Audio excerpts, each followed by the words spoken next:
And we're live. Welcome back, everybody, to a new episode of the Wheelie Podcast.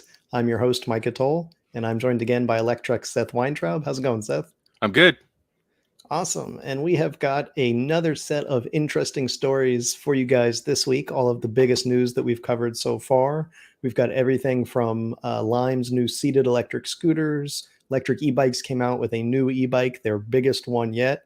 We've got the RadRunner 3 Plus review we're going to go over. Honda has finally released their folding electric scooter for public sales. We're going to be checking out an expose on the SONDORS Metacycle and a few more stories as well. So where are we going to start there, Seth? All right. Lectric XPeak e-bike launched as new best bang for your buck adventure electric bike. Wow, that's a mouthful. Yeah, right. So the adventure category is sort of basically your 26 by 4-inch fat tire hardtail electric bike. So what we're looking at here, if you're watching the video with us, basically it's the SUV of the electric bikes. You've got your front suspension, you've got your 750-watt motor, and you've got a hardtail setup. Basically a fat tire sort of easy mountain bike. We see these from a lot of companies, but Lectric has never done such a large bike before. They're the leader in folding electric bikes. A lot of people in the US e-bike market know about the Lectric XP. Right now they're on the 3.0, but this is their first 26-inch wheel bike. So it's much bigger than we're used to seeing, but it brings in basically that same design strategy they've been using, which is where they look around, they see what other companies are doing, and they say, we can do that for a few $100 less. And in this case, not only have they done that, but I think this is probably one of the higher quality bikes they've actually produced before. They actually tested it to ISO M4210-10, which is standard more commonly seen in Europe for electric mountain bikes. But basically, it puts the frame and the fork through much higher levels of stress testing.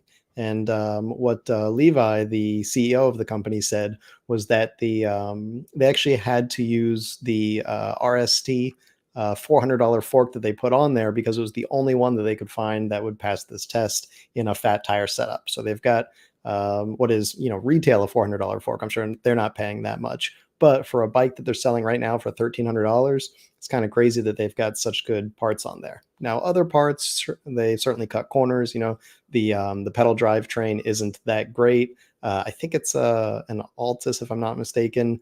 It's a simple 7-speed setup. But on the electric side, it's what we've come to know and love from electric e-bikes. We've got the 750-watt motor. We've got a 48-volt, 14-amp-hour battery, 672 watt-hours of capacity. But we've also got some other nice parts that we're starting to see more in this price point. We've got the hydraulic disc brakes, which is great to see.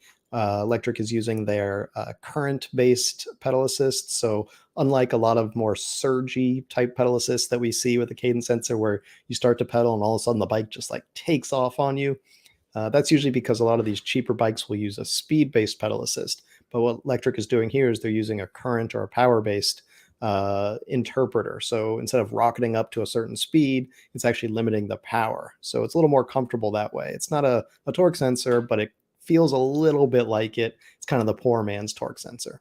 So all in all, for $1,300 at the launch price, or $1,400 when they eventually bring it back up to MSRP, in my opinion, this is a really nice, 26-inch fat tire adventure style bike.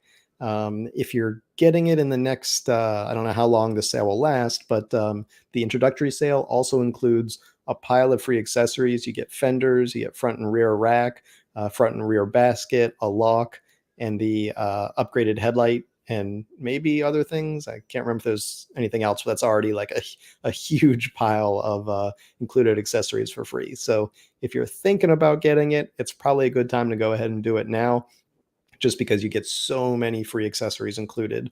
But to me, I mean, this is a great deal even without all the accessory package. What do you think of this setup, Seth?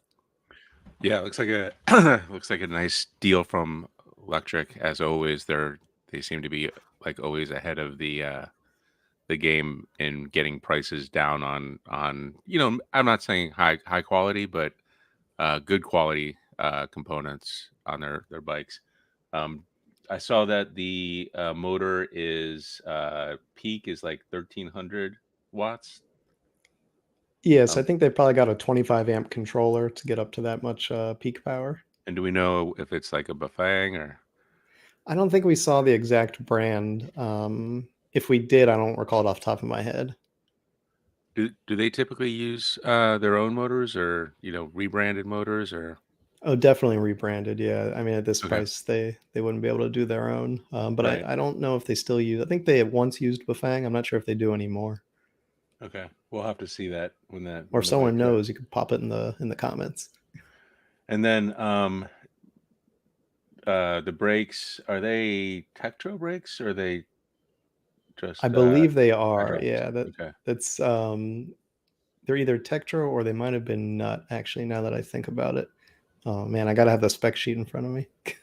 Yeah. Well, I mean, it looks like a seriously amazing bike for the price. And then I was kind of just peeking through the accessories list there. You get front and back um, baskets. You get the fenders, light. What is that? It looks like a tool or It's a pump, folding lock, actually. a folding lock. Okay, that goes right below the top Yeah, bar there. it's a lot of value, Yeah, and I mean that's on top of a very inexpensive price. So yeah, right? Yeah, pretty like good, pretty good they're deal. really impressing me. Yeah. All right. Let's move on. Electric always impresses there. My web browser is not terribly speedy today. Moving on, RadRunner 3 Plus review, a utility e-bike that blurs the line between budget and premium. Yeah, this one is interesting for me because going into this, I've got sort of two competing notions in my head. One is judging it on its performance as a utility bike, and the other is where does it fit into the market for its price, which right now I believe it's selling for $22.99, basically $2,300. So as a utility e-bike, this is the latest edition of the RadRunner line. We've seen Rad do several Rad Runners. They didn't invent the utility category, but they kind of brought it to prominence with the Rad Runner. They brought these basically sort of stubby cargo bikes to the common man with that first like $1,300 or $1,200 Rad Runner. So this is the latest version. It's also the plus model. That means you get a lot of nicer components. In addition to the 7-speed drivetrain, there are hydraulic disc brakes. You get the dual I think they're LCD, or no, they're LED, displays. So you've got one in the center of the bars that tells you the more important information, like your speed. And then you've got a secondary display off to the side that takes some of the things you don't need to see all the time, like the battery level, the pedal assist level, etc., puts it on the side. So basically, they're bringing in a lot of their nicer components here, the more powerful motor, everything. They've also redesigned the frame here, so it's a little less rounded, it's a little more angular. That one's a little bit controversial. Some people like it, some people don't. But the biggest thing here is how does it work as a utility bike? And for me, I was very impressed with it. It's super comfortable to ride because it combines sort of that moped feel if you put the passenger package on and you drop the seat down, as well as a bike that's actually comfortable to pedal because it's got a real bike seat. You can raise it up and down, you can get proper leg extension, you can make the bike fit the geometry that you'd want for a real sort of pedaling bike, which for a lot of people is very important since some of these utility and moped style bikes just are not comfortable to pedal. On top of that, you've got the suspension, you've got the 3.3-inch tires, which are kind of a balance between the really fat 4-inch tires and the more nimble street tires, though they're not as nimble as a typical 2.5-inch tire for sure.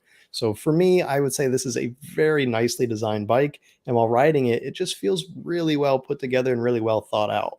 Rad, they take their time to push these bikes out. They're not on a super tight every year update cycle. So you can tell a lot of thought went into this and it's designed very nicely. On the other hand, though, despite it being a really nice bike, the fact that it's priced at $2,300, I can't see the value in terms of where it fits into the market.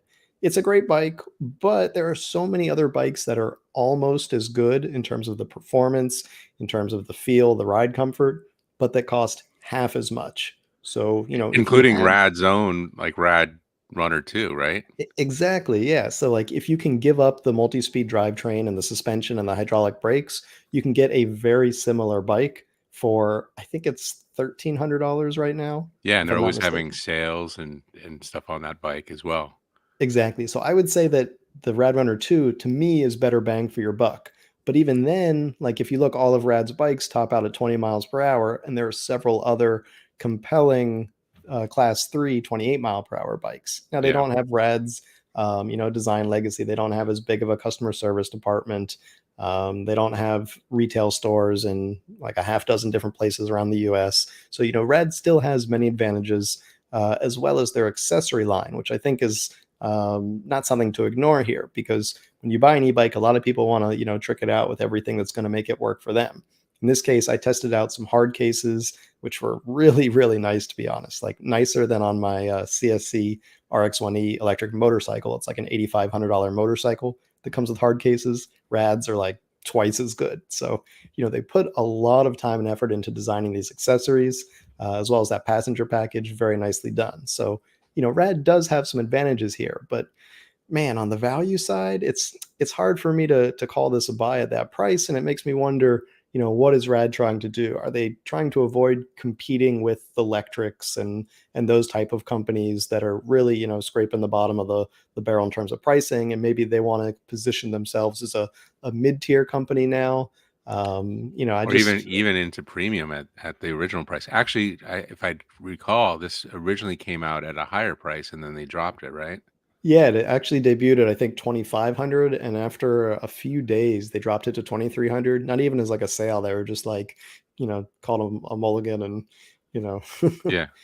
it was kind of a weird. I think they thought that they could hang at 2,500 and people would be like, okay, it's a plus, I get it, but people didn't get it, and they were like, we gotta recall that one. I mean, Trek and Specialized are putting out bikes um, with like their typical components that are in that same price range.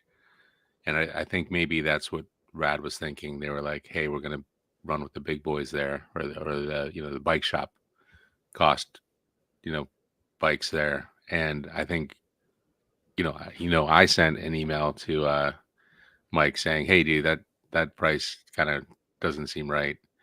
Um, I just think that their kind of sweet spot is a lower price, and I get it. Like this is definitely a premium bike, but it's not a $1,000 jump over the Rad 2. I don't think.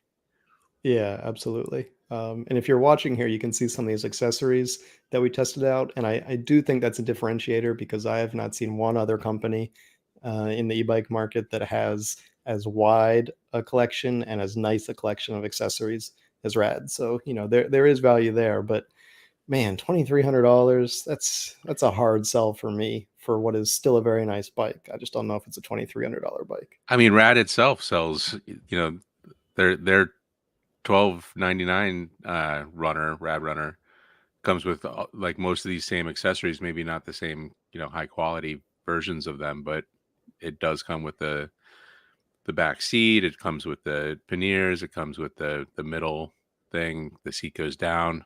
I mean, Yeah. I think the biggest competitor for this bike is the Rad Runner 2. Yeah, absolutely. If someone asked me in terms of, value and bang for their buck, I would definitely say go for the RadRunner 2. And for someone who has more cash to throw around and just wants like a more premium sort of luxury rad, this is better, like the Yeah, suspension is great, the brakes are great, it's undoubtedly better. It's just hard to say it's $1,000 better when times are tight. right. Yeah, and I think experience wise, you're probably not going to get $1,000 worth of you know better experience out of this particular bike. However, as you said, if you have more money than sense, no more money than you know what to do with, then it makes a lot of sense to do this. Yeah, I mean it's a great bike. Like I will not poo-poo the bike at all. They did an excellent job on it in terms of the hardware. So, I mean, I guess we should step back on this one because, you know, we kind of been following all these bikes, and even Carl in San Diego asked about, the industry, quote, being in massive jeopardy. We saw, Saunders having some issues. There's been some whispers that Rad's having some problems. Do you think this is like a new strategy for them to like jump up a level to kind of get out of the same business as these, Chinese dropship companies? And then Lectric and all the other like very low priced e-bikes, or what's the strategy you think? I could certainly see that being the move. It seems weird to just completely exit the lower end of the market, like how they had the Rad mission for $995 or whatever, and they just decided to pull out of that part. I mean, I get the sense of it saying it's not worth being competing on price only because it's going to be hard to beat some of these largely Chinese companies, but you've got to really invest on your brand's identity as a mid-tier product if you're going to do that, because everyone has known for years that Rad is like, the leader of the budget category. And if you suddenly want to take a budget reputation and charge an extra $1,000, that's going to be a hard sell without really changing the perception of that brand. So it might be the strategy, but I feel like there's got to be another side to it, or it's not just going to work to switch to higher end, more expensive bikes. Yeah, they got to work on their messaging a little bit. Maybe like also highlight like, hey, we have physical stores, we have a great customer support line. They used to have those vans that would come deliver, set up and deliver. I don't think they do that anymore, but they have to kind of showcase why they should be considered a premium brand versus, just coming out with a really expensive bike. So hopefully we'll see more uh, from Rad on what's going on Yeah, in that absolutely. area. All right, moving on. Check out Lime's new seated electric scooter with shopping bag storage and quote woman appeal quote. Yeah, this one is it's actually pretty neat to me. So Lime, you've probably seen their scooters around if you've been in any big US or European city lately. They're those rental scooters that you rent for like $1 plus another like quarter a minute kind of thing. And they've taken their most recent scooter, the Gen 4. They've basically added a seat and an underseat storage compartment to it to turn it into a seated scooter. And the goal here was to basically make it more approachable to the kind of people who wouldn't normally be interested in riding a scooter. And if you read through the article that I wrote, I pulled out a few quotes that show what they're really trying to say is that now women can ride their scooters too, and they pay a little bit of lip service to people with mobility issues and older riders. But it seems like the real push here was to open the Lime ecosystem up to female riders, because all of these scooter companies, they've found that males are much more likely to ride these devices than females. And so with a lower seated position, a lower center of gravity, the whole thing just feels much more stable. It's less like you're taking a risk, which you know college dudes are fine doing, but I think like a woman on the way to work is less likely to want to get her adrenaline pumping and take a risk on a standing scooter. But here it feels a lot more like a bicycle. It feels a lot more intuitive, more natural, and probably a lot safer too. I know from my experience with my wife that she is not at all interested in riding standing scooters when we're out. And I say like, hey, why don't we go there by like Lime or Bird Scooter? I get that look. But she's ridden several seated scooters that she has a lot of fun on, and I can tell that just like the mental perception to her is so different. It's basically the same vehicle. It's just you're sitting like 12 inches lower, and suddenly it's a lot more approachable to her. She feels more comfortable. And I think the biggest thing is being able to put her feet down is what makes a big difference. Is just gives her that safer feeling as opposed to a standing sort of unstable situation with a standing scooter where it's like when you balance a broom stick on your hand and like you just can move it around to keep it from falling over. That's kind of what I get from her as her feeling when she's riding a standing scooter. So I think this is a cool move by Lime to open it up, and not to mention the utility aspect of it, that instead of having to dangerously dangle shopping bags from the handlebars or from your elbows while you're riding, now they've got a built-in, basically a trunk on the scooter where you can put a shopping bag or two, which I think is just a nice added benefit here. Not to mention the fact that they basically built this on top of their existing scooter by welding a seat on, so it didn't require a huge engineering investment here. I don't know, Seth. You've ridden both standing and seated scooters before. What do you think of the sort of the difference here? Well, I actually kind of agree with your wife's take on the safety aspect, because you're seated. You kind of not you not only have like a lower center of gravity, but you also kind of your legs kind of hold the scooter in place. So if you do hit kind of, like, a curb or something, you're more likely to be able to stay on the scooter versus standing up where you're probably gonna hop off of it, or hopefully not, but go over the top or something. So I think it's absolutely a good move here. I think especially if they can just weld those things on there for a relatively low cost. I think a lot more people will be likely to use these. I can't tell. Like, I'm always curious if people ride these standing up as well. Like, I guess you could just stand up, kind of in the front of this, but if you can use those as standing or sitting, I guess that would be the best of both worlds. Um, I if you think you saw could. one on the corner, would you, like, if you're used to standing scooters, would you say, "Oh, I don't want this one because it's got a seat on it," or would you ride it standing up, or would you ride it sitting down? I don't know.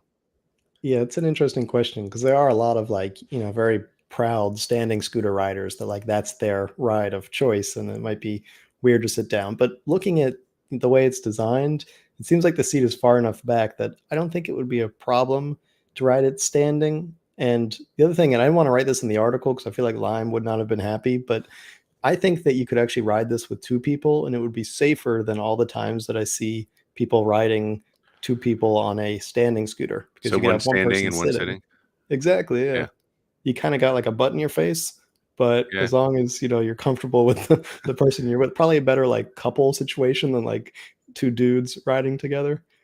yeah. But I could see it being safer there because I don't know about where you are, but in Tel Aviv, there are two people riding scooters all the time, Right. and they're really good at it. Like I'm always impressed when I see them zipping around two people on a scooter, but it just does not look safe. And so, if you're going to do it, which you shouldn't, this I think would be the scooter to do it on. Yeah, and we probably should note that there's plenty of couples that are male male and female female, but yeah, the if if you're used to being intimate with the rider, it's probably a better situation if you're going to ride tandem on these things. Yes, And I I that's a don't good way know to put about it. I don't know about the safety though. Like, I still feel like you're kind of giving a little bit of the this you're putting maybe too much in somebody else's hands. Oh, if riding two people Yeah, still on it. Oh yeah, I definitely still wouldn't recommend it. right, I just think it would be safer than the two standing because at right, and least you got a lower center of gravity. you can also, I guess, hold on to the seat post a little bit Yeah, or if even you're put your coming feet back. down if things get like wobbly or, speed wobbles or anything. Right, you can just bail, just like stand. See ya. Yep, as soon as things go bad, you're out of there. Well, I like this. I think this will probably catch on, and hopefully other scooter makers, Bird and so forth, kind of jump on this as well. You know what I actually would kind of like? I found myself in Los Angeles a few times with a suitcase and and trying to get around on a Bird, and it would be nice if there was like a little trailer hitch where I could put my suitcase off the back. Um, I know it's probably an edge case, but like that would be super convenient for me. Like, I could just have my suitcase behind me, rolling on my, it's got like skateboard wheels. I Yeah, believe we had that in Germany on the Super 73s at one point. yeah, exactly. Yeah. The cool thing is you could sort of do what we did in Germany. You could just tie it on because at least now you've got some makeshift trailer hitch points if you got a Yeah. little bit of rope with you. Something a little higher. Yep. All right. See if anybody starts doing that. We'll keep an eye out on YouTube. Moving on, Honda begins selling its silly little briefcase electric scooter in the US, but I have to say, I think this is going to be a surprise hit. Yeah, I use silly in like a fun way, not in like a it's too dumb to work way. This is the Moto Compacto. And if you're listening to the podcast and not watching, I highly recommend that at some point you Google Honda Moto Compacto because you got to see it. It's basically like a almost looks like a briefcase basically on wheels. So the wheels pop out of it, the seat pops up, and the handlebars fold out, and it goes from this just like lunchbox looking thing into a seated scooter, probably half the size of the Lime scooter we were just looking at, if I had to guess. And it's designed as a modern day interpretation of the Honda Moto Compo, which was a gasoline powered scooter from the mid 1980s. And it was designed in a similar way to fold up into this box that would go in the back of a car. And it was like a dinghy for your car. So you could drive from the suburbs to the outskirts of the city, park somewhere, and then ride your little motorcycle in. Obviously, having a oil leaking, burning hot tailpipe motorcycle in the back of your car is not a great idea. And so the modern version here being electric makes a lot more sense to me. Now, the performance is not incredible. It goes 15 miles per hour. They say the range is up to 12 miles, which is not great. But then again, this is very much a last mile type of vehicle. The most cases are probably going to be people doing 1 to 3 miles in the city kind of thing. So, it doesn't need a big range. It doesn't need to be too powerful. It's got a 490-watt motor. So, modest power, not going to climb a big hill, but on flat ground, I'm sure it gets up to speed decently fast with almost 500 watts. But then again, remember, this is not meant to knock your socks off. This is really sort of a design experiment that they actually turned into a product that they sell, which to me is the coolest part of this, because we've seen neat sort of concept vehicles for all sorts of scooters and bikes and motorcycles, but rarely do things that are this neat actually make it into a dealership. But in this case, you can actually walk into a Honda or an Acura dealership and say, "I'll take the Moto Compacto, please," and you can buy it just like a car, which is pretty neat. And you'll actually be able to get them serviced there as well. I put that in the post that I figured, probably you'll be able to roll back into a Honda dealership and get it serviced if you needed to. And someone who's a foreman at a Honda dealership emailed me and was like, "Yeah, we just finished training on these this month." So they were actually training up their, service technicians to work on, I guess, both a Civic and a Moto Compacto. That's hilarious. And actually, the fact that they're standing behind these things means that they're a little bit more serious than maybe we give them credit for on this product. Maybe it's not necessarily a lost leader at $1,000. It's you get people into the dealerships, and maybe they have a new product on their hands here. Absolutely. Yeah. Someone said in the comments, I think that they have a Honda, it's like an Element or something. I forget what. They were like, "I got to get one of these now to keep in my trunk, my little Honda in my bigger Honda." So, yeah, I think they're actually trying to get people, into the ecosystem. And obviously, Honda, they have a storied two-wheel history. If Right. you're not into Honda motorcycles, I mean, there was that whole 60s campaign of like small Honda 50 motorcycles where it was like you meet the nicest people on a Honda. And that was the idea that, like, a Honda isn't just a car, it's also a little motorcycle that you can get around on and have a nice time taking your partner around with you. Obviously, this one's a one-seater, but that's still the idea, is that it's, part of the Honda ecosystem. It's not just a silly little side product. It's really in their catalog of vehicles. Yeah, and so I mean, I have to say, like, this is a super tempting thing to get. I know you're online to get one. We were, uh, you know, almost able to get a test ride, and hopefully we'll get a test ride of one of these here pretty soon. But I have to say, like, for $1,000, there's a lot better scooter options out there that will also fit in your car, and probably go much faster, be a little bit more comfortable. Um, you know, this, that, and the other. I'm just thinking like Swagtrons and like all those like little $400, $500 Jetson, whatever. Um, it's not going to be as high quality as a Honda product, and it's not going to have that neat little box surrounding it. But for your money, you're probably able to get better stuff that would still fit in the back of your car. That said, this is super cool and super neat, and I've seen so many people, including yourself, Micah, that are like, "Yep, I'm getting one. Like, I need to have this." So, Yeah. and hopefully, the bigger picture is that hopefully it convinces Honda, like, "Oh, this electric, small, vehicle thing is a something we should invest in and actually start building these things." Yeah, absolutely. And they're not so in cars, they're definitely lagging for a while. In motorcycles to a point, though they also have their sort of GoGro knockoff batteries that they created a whole system around. So, they're demonstrating some serious interest in electric two-wheelers. And yeah, if this takes off, then maybe that'll, help light a fire under them that says we really need to, double down on micromobility. Yeah. Well, good to see either way, and hopefully yours arrives pretty quickly, and we can get a full review of it. Yeah, I cannot wait. All right.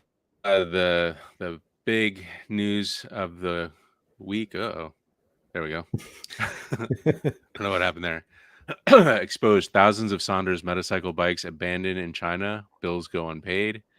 This was a kind of a deep investigation you did, which is pretty interesting here. Yeah, this one, it brings me no pleasure to report, but as someone who has been reporting on the Metacycle saga since literally day one several years ago, I really wanted to see this through and find out what has happened. Quick refresher, the Metacycle is Saunders' electric motorcycle that was unveiled almost 3 years ago now for $5,000, said to get 80 miles of range and 80-mile-per-hour top speed. After about 2 years or almost 2 years, they finally brought it to market late. It didn't quite match the specs, which was, true to form for Saunders, but it was a decent little motorcycle. The problem is, after a few months of deliveries, the delivery stream slowed to a trickle and then just sort of stopped. A lot of people started complaining in the beginning. A lot of reservation holders got their orders refunded. By that point, everyone had to turn their $500 reservation into a $5,000 payment. But over time, people started getting ghosted by the company. Refunds slowed and then stopped, and no one knew what was going on. I've been trying to find out for months, and I was finally able to get the factory to talk to me on the record. At which point, I found out there's been some serious problems with Saunders' financial books here.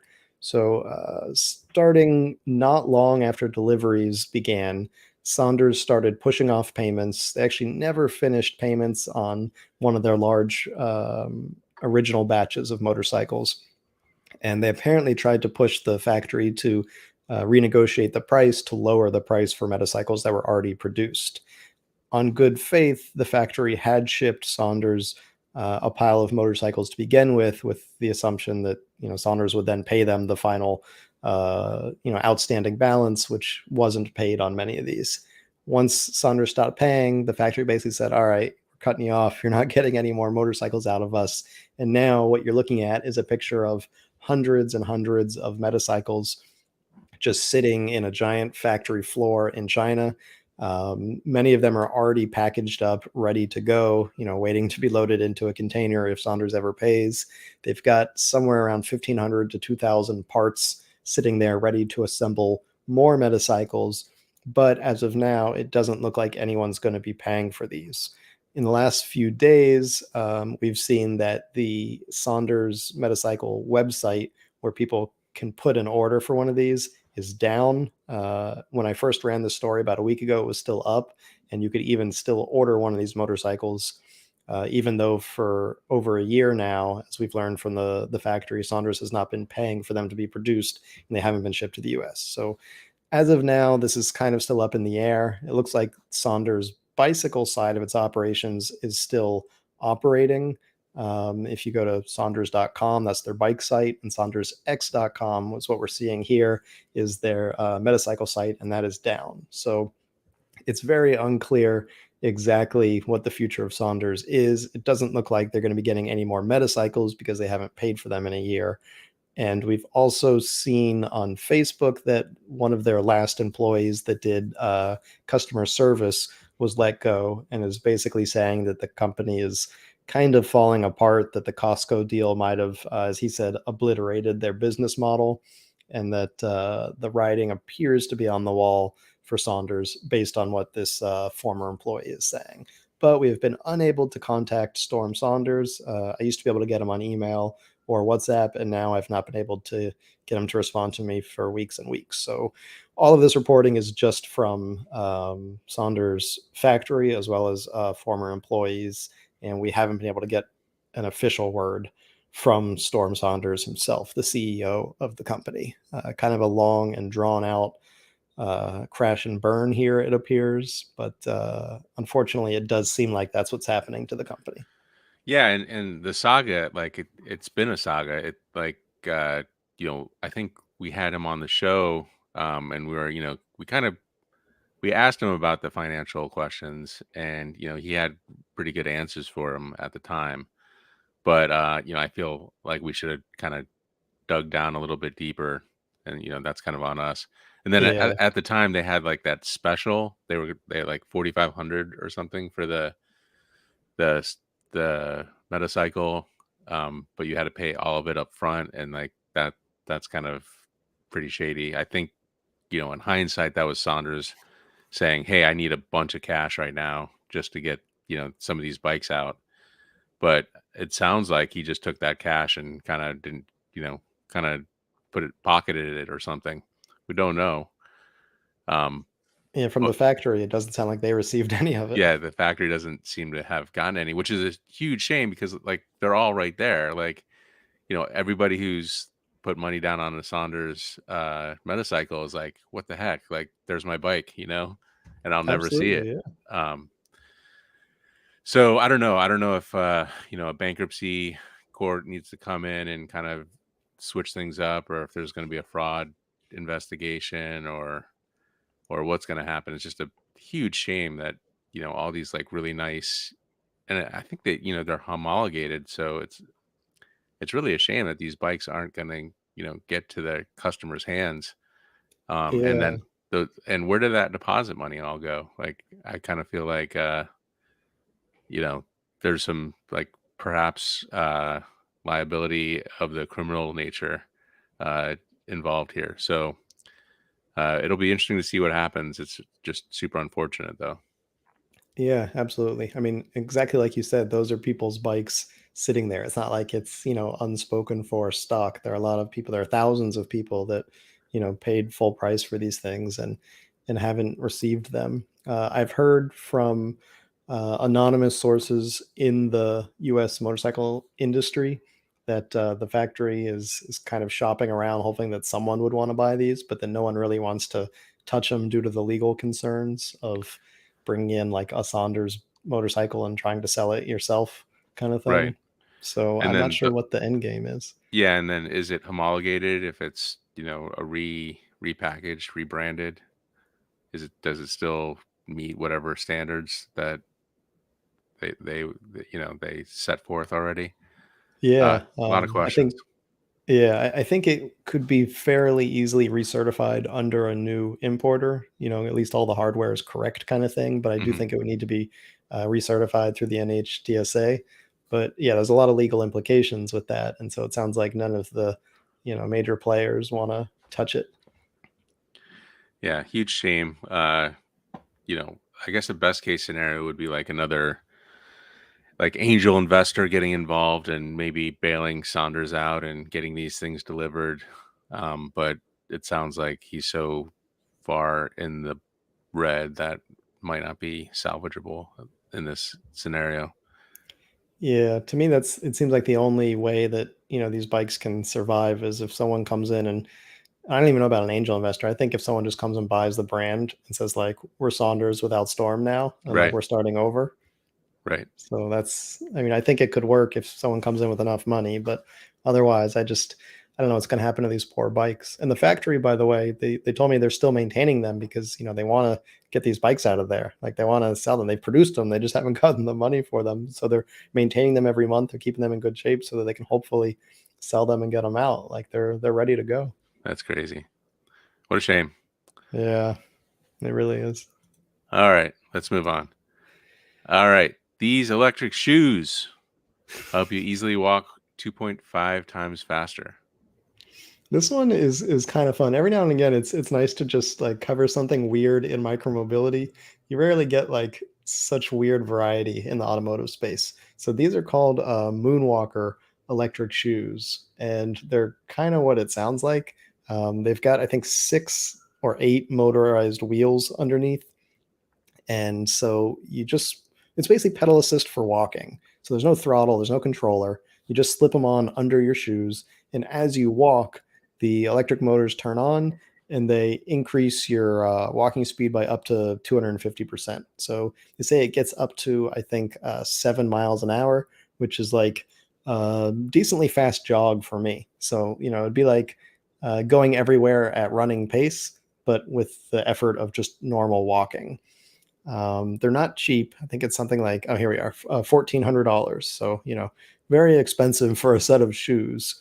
But the technology is kind of neat. And they've actually thought of a lot of things. So, like here you see the stairs, there's a locking system so that when you're going upstairs, you're not like rolling and like slipping and sliding. So the wheels lock for that. The shoes also bend in the middle, they're hinged. So it feels more like an actual foot, kind of like where the ball of your foot bends.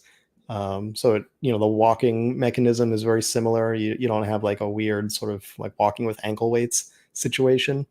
But for me, like at first this was kind of funny and it was like, oh, all right, haha, gimmick, like electric shoes, walk really fast. It'd be like, putting those airport motorized walkways all around the city. But the more I thought about it, the place where I actually see this being a legit useful product would be for people who walk a lot for work. So like, mailmen who have walking routes, that sort of thing. Surveyors, anyone who basically has to walk miles and miles a day. These things have a 6 mile range per charge. People who work in those Amazon warehouses, they do like 6, 8, 10 miles a day of just walking around Amazon warehouses, packing boxes and stuff. That's a place where I could see this making a lot of sense because you're just going from one place to another and you can take that same walking motion, but you're doing it at running speed. For like, getting around to class on a college campus, that kind of thing, it still seems a little gimmicky to me.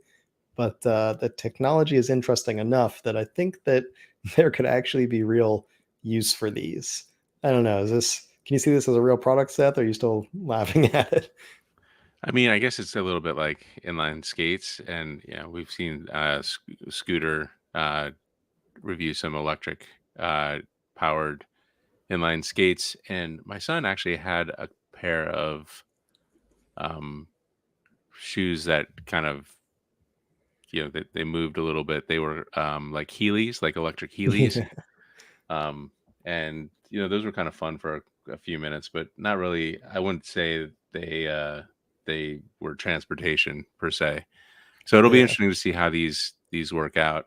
I feel like I've seen a video, and I was looking for the video, but it might have been I think Segway was selling some electric skates or something like that. Yeah, I think they had like sort of like a hoverboard for each foot kind of Right. situation. But the Yeah. interesting thing Hover here is skates. that they make a very large distinction in several places on their site that they say these are not electric skates. And they say that because the motion is not like the way you'd roller skate or use electric skates. And so to them, it's very important to make that distinction because what they're saying is that you just walk normally. And that's sort of the big deal here is that you don't skate, you're not, rollerblading, you're not hoverboarding, you're just walking your normal walking gait. And each time you put your foot down, it's just moving quickly across the ground. So that's what I think is kind of neat here too, is that you don't have to change anything about the way you walk around. Other than that, you've got, an extra couple pounds on the bottom of your shoe. So maybe you're wearing like heavy wet boots kind of sensation, but you're Yeah. just walking normally. Yeah, I was looking for a video. They have some of the Segway ones, but I don't see the Moonwalkers on YouTube anywhere. So I guess we'll have to keep our eyes out for something like that. Let's jump into the comments. All right, so we kind of talked about this earlier, but Carl in San Diego says, "What's up with all the chatter about bike industry and massive jeopardy? Where it is the rise and fall of demand during following COVID and supply chain disruption is killing e-bike companies." I think that might be a little bit overstating the the so-called catastrophe. I think it's certainly uh, the demand has been pulled back since COVID for sure. I mean, I think a lot of people who were thinking about electric bikes got electric bikes. So now not everybody, they're still riding the bikes that they bought. They don't need a new electric bike in 2023, 2024. So the demand has tapered off, but I wouldn't call it like catastrophic. Obviously, Saunders with their Metacycle is not doing well, but they're still selling their regular e-bikes. Though I don't know if I would send them up my money at this point. Yeah, I think for the more established companies, they've got a big enough war chest to sort of weather this storm. Um, the in terms of like massive jeopardy, I don't know if I would describe it as that severe, but like you said, that's exactly right. We've definitely seen a pullback in demand for several reasons. Coming out of everyone buying them after COVID, slowdown in the economy, etc. And I think that it's making companies a little more stressed. You can see with the sales that they've got. Black Friday started like halfway through October. I feel like this year, Yeah. every company is running great sales, trying to increase their figures. But the companies I think are big enough to have weathered the last 6 or 8 months or so of a downturn in sales, and we haven't seen any major die offs of companies. It's not like in was it 2008 or 9 when like we lost like Oldsmobile and Pontiac and like all of the car companies. It's not like we're seeing Rad is about to go out of business or anything like that. So I don't think that it's that big of an issue in terms of an existential crisis yet. All right. Let's move on. I found our Ride One Up Portola review. We got Keaton 4525. Can we touch on the Ride One Up Portola? Do you have any like recollection of your Oh thoughts yeah, on this? yeah, definitely. Yeah, so we usually choose like the highest viewed articles each week for this podcast. This one wasn't in the top group this week, but it is an interesting launch from Ride One Up that is very much like a Lectric XP 3.0 competitor. Ride One Up is not nearly the size of electric e-bikes, but you'll find that it's very similar in terms of the specs. It's the same out of the box 20 miles an hour. Can increase it to 28 miles an hour. Similar size, similar wheel size. It's a folding bike, built-in rear rack, hydraulic disc brakes. So it's got a lot of the same performance on paper as the Lectric XP 3.0. In some ways, I kind of like it better in terms of the frame just looks sleeker to me. It looks like a little more thought went into the design. Mm, The XP 3.0 is a great bike. It's never won any beauty pageants. That wasn't what it was meant for. And this one does look a little sleeker to me. I also like the color options. I think they have 3 options, and I like that the battery's integrated as well. But pound for pound, it's very similar and in sort of a similar class to the XP 3.0, I would say, and will probably compete pretty well against it. If people are comfortable hopping over to a new brand. I like Ride One Up. I think it's a great brand. But at the same time, Lectric XP 3.0 has, I think, almost a year of like tens of thousands of people posting about it online, all sorts of, hobbyist groups that have all of the, I did this mod, I did this, did that. So Ride One Up's got a bit of an uphill battle there, I would say, in terms of developing sort of the same rider share to get that big of a community compared to Lectric, which has just like a massive community at this point. yeah, it is a good looking bike. We have Carlsbad in San Diego. Rads became a fixture in our coastal cities, which is interesting because Juiced is headquartered in San Diego. Could be a smart move to offer an upmarket bike to sell to people with lots of money. Many won't know they started as a budget brand.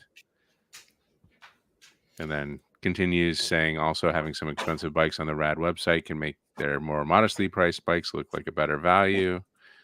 And he'd be interested to see what the accident probability of seat. Oh, well, that's another subject matter.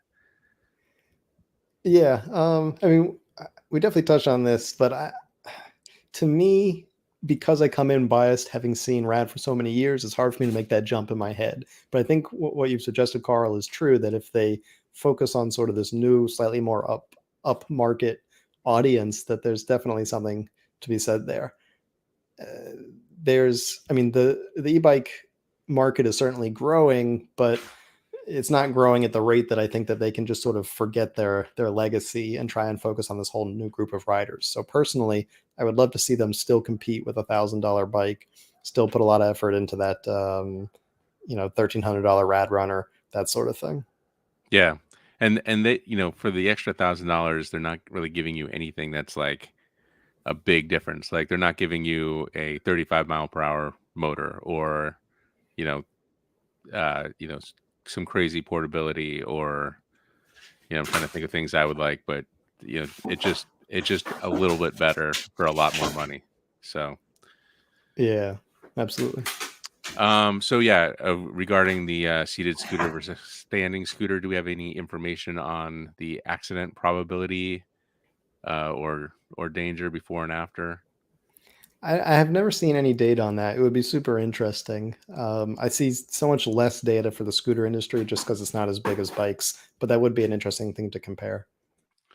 Yeah, and some of our readers prefer standing on the scooter, more balanced, and then Mountain Eco Rider seated will feel safer. Standing would put a lot of weight on the front tire. Sketch if you hit a pothole. And then I guess moving on, we're talking about shoes again. Those shoes would be great for work purposes. So like if you're, on an assembly line and you need to get some more parts, you just zoom over, I guess. Uh, I Is can there see like, it. is there a fleet version of those things for businesses, or? I could see Amazon buying 20,000 with their logo on the side. Right, exactly. That would be perfect for Amazon warehouses. Yeah. I love the name of the Moonwalkers. If they pair the right markets, those could go viral. But for now, it seems like the tech will just be bought out by the military. Oh yeah, so they also, For the new age cavalry. yeah. All right. Something that we always love to end with. Don't worry, the new war in the Middle East will bring back the EV sales and battery-powered transport when oil prices hit record highs. The administration is over there begging leaders for peace now. It's gonna get messy. All Yeah, I'm right. gonna stay out of the politics on that one. Yeah, let's just gloss over that one. And that's it. All right. Well, thank you everybody for tuning in again. And we will be back in another 2 weeks with another episode of the Wheelie Podcast. We'll see you next time, everyone.